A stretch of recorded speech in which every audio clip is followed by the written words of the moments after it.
बालेन शाह को नेपाल में कहा जा रहा था हीरो, लेकिन भारत में रहने वाले नेपाल के लोगों के साथ कर दिया उन्होंने खेल। बालेन शाह ने सच में ये क्या कर दिया? नेपाल के लोग कह रहे थे ऐसा मत कर, लेकिन एक गलती क्या नेपाल को ले डूबेगी? जानिए नेपाल के प्रधानमंत्री ने ऐसा कौन सा कदम उठाया जिससे हो सकता है नुकसान।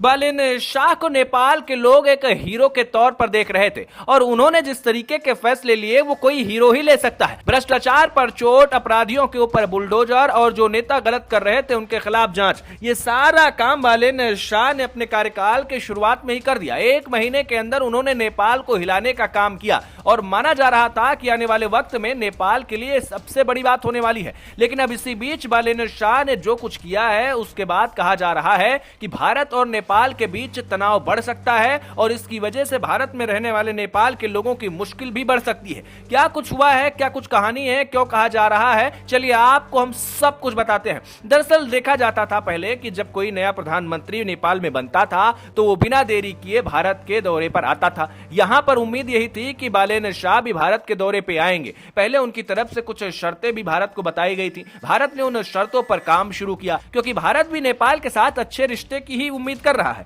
क्योंकि लंबे वक्त से रिश्ते खराब होते जा रहे थे। भारत सोच रहा था कि पड़ोसी मुल्क है तो इसके साथ मिलकर रहेंगे, दोनों मिलकर काम करेंगे और अच्छा दोनों के लिए होगा। लेकिन इसी बीच बालेन शाह ने बड़ा फैसला लेते हुए सभी को चौंका दिया है। जी हां, बालेन शाह ने ऐलान किया है कि वो अगले 1 साल तक किसी भी देश की यात्रा नहीं करेंगे, ना ही वे नेपाल आने वाले तमाम विदेशी राजनयिकों से मुलाकात करेंगे। मतलब आप समझ रहे हैं, ना वो राजनयिकों से मिल रहे हैं और ना ही किसी दौरे पे जा रहे हैं। नेपाल में कई लोग इसको अच्छा कदम भी बता रहे हैं, लेकिन विदेश मामलों के जानकार इसको कहीं ना कहीं कह रहे हैं कि ये गलत है। बालेन शाह जिस तरीके से कदम उठा रहे हैं वो ठीक नहीं है। ये अंतर्राष्ट्रीय स्तर पर उनको कमजोर भी कर सकती है। कहीं ना कहीं इस बात को लेकर अब परेशानी का सबब बन सकता है, क्योंकि मार्च में प्रधानमंत्री नरेंद्र मोदी ने खुद बालेन शाह को आमंत्रित किया था, कहा था आइए हमारे देश में, लेकिन बालेन शाह ने भारत जाने से इनकार कर दिया है, जिससे द्विपक्षीय संबंधों के लिए एक बड़े झटके के रूप में देखा जा रहा है। जी हां, बड़े झटके के रूप में।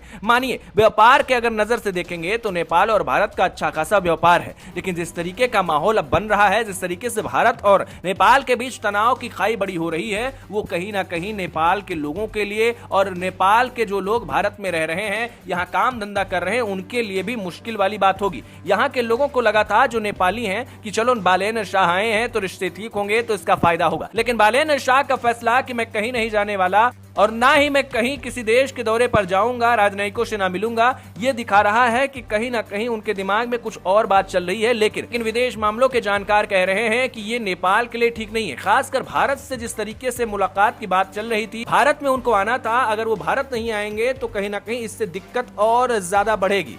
आपकी जानकारी के लिए बताएं कि बालेन शाह लगातार भारत के समर्थन में बोल भी रहे थे, लेकिन ना मालूम अब क्या हो गया कि वो विदेश यात्रा पर नहीं आएंगे। आपको बताएं बालेन शाह ने कई ऐसे फैसले भी लिए जिसकी वजह से भारत भी हैरान रहा। वहीं भारत ने भी कुछ ऐसे फैसले लिए जिससे बालेन नाराज नजर आए। बालेन शाह ने भारत से आने वाले सामानों पर टैक्स के नियमों में बड़ा बदलाव किया, जिसका असर आम जनता पर पड़ा। सूत्रों के अनुसार 100 से ज्यादा रुपए के सामान पर बॉर्डर पार टैक्स की बात शुरू हुई, जिसके बाद वहां विरोध भी हुआ। माना जा रहा है कि कई सारी बातों को लेकर परेशानी का सबब अब नेपाल के लिए बन सकता है और कहा जा रहा है कि बालेन शाह की ये गलती नेपाल के लोगों को भारी भी पड़ सकती है। आपको बता दें कि विशेषज्ञों के अनुसार नेपाल की अधिकांश जरूरी चीजें जैसे कि पेट्रोल, चावल, दवाएं भारत से ही आती हैं। ऐसे में अगर नियम सख्त होंगे, दोनों देशों के बीच तनाव होगा, तो नेपाल के लोगों के लिए कहीं ना कहीं अच्छी बात नहीं होगी। अब देखना होगा आगे क्या कुछ होता है, लेकिन हर कोई कह रहा है बालेन शाह को भारत के साथ मिलकर भारत के साथ दोस्ती बढ़ानी चाहिए, क्योंकि भारत ही नेपाल का सच्चा साथी है। वैसे इस पर आपकी क्या राय है?